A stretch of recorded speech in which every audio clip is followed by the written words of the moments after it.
Are you a mother of adult children who is struggling with your relationships with them? Like you've tried all of the typical relationship advice. You've tried respecting their boundaries and giving them space and listening and empathizing more and showing more appreciation and all of the things, but you still don't feel the connection that you wish you could have with them. I have been meaning to do this for like 3 years now. And every time I get started, I talk myself out of it. So this is going to be terrible and it's okay. I'm just going to put it out there anyways. I'm doing this scared because I'm hoping that I can help somebody. In this video, I'm going to share with you why we all get this so wrong and how turning it around can help make you happier and also create more loving and connected relationships with the people that you love. So the first part of this is that we think it's our job to make our children happy. And we think that we know what will make them happy, right? And we don't want them to make mistakes or do anything that's going to hurt their future or anything. Of course we don't. But then we do all kinds of crazy things to control them. I just actually did this myself with my youngest.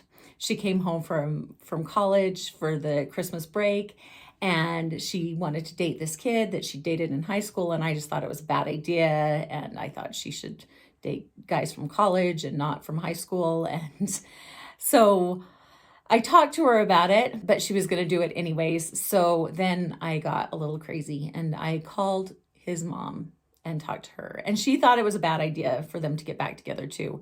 But then she told him that I had called, and then he told her, and then she was just furious with me. She was just so angry.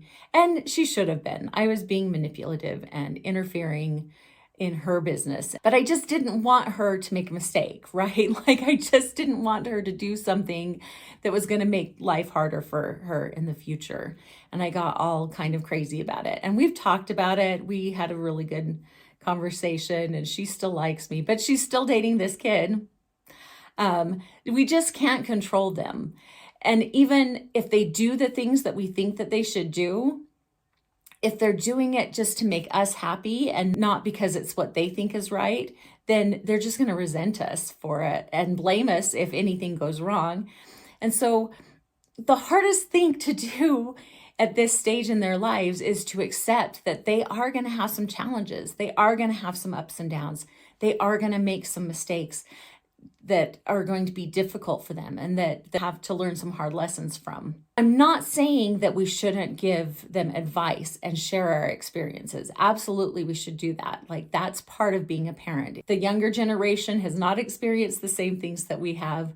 We need to share those things with them. But then once we do that, we need to back off and let them make their own choices. Because we might be wrong. It's a different world than we grew up in, and we might be wrong about the choices that they're making. And even if we're not wrong, they still need those opportunities to learn those things for themselves, especially at the young adult stage.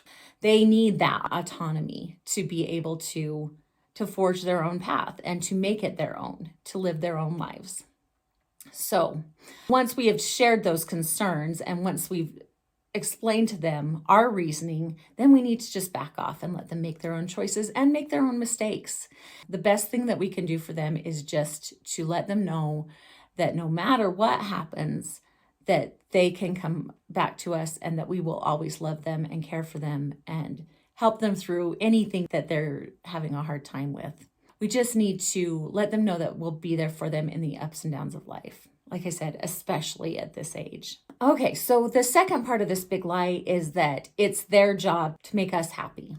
Now, we would never say it that way, right? But we say things like, no mother is happier than her most unhappy child. We think that it's somehow like wrong or immoral, or it makes us a bad mother if we're okay when they're struggling. And the problem with this is that it puts a lot of pressure on our kids because then they have to be okay in order for us to be okay. And sometimes they're just not. They're trying to figure their own stuff out. They're just trying to be good humans in the world, trying to figure out what they want to do with their life, how they want to contribute, trying to figure out their own relationships. And if they have to worry about our stuff and us being okay on top of that, making us happy, it's just a lot of pressure that they don't that they don't need. And what happens is they start to avoid us, right? They don't tell us everything. And that's not what we want. We want to be resources for them. We want them to be able to come to us for support and love and comfort and even guidance. But they can't do that when they're already struggling and they're worried that it's going to make us miserable if they're not doing okay. And so we have to find a way to be happy, to be at least okay, even when they're struggling, when they're not doing okay. And so that's going to be the subject of the next video. And I'm not sure if it's going to go here or if it's going to go here, or I'm not sure how that works yet. I'm just trying to figure this YouTube thing out. Like I said, I'm a mess, but I'm just trying to put this out there in case it helps somebody. And thank you for listening. If you've gotten this far, drop a comment or a like or subscribe and follow me. I don't know how all of this works yet, but just trying to put it out there, and hopefully it will help somebody. Thanks for listening. Hope to see you again.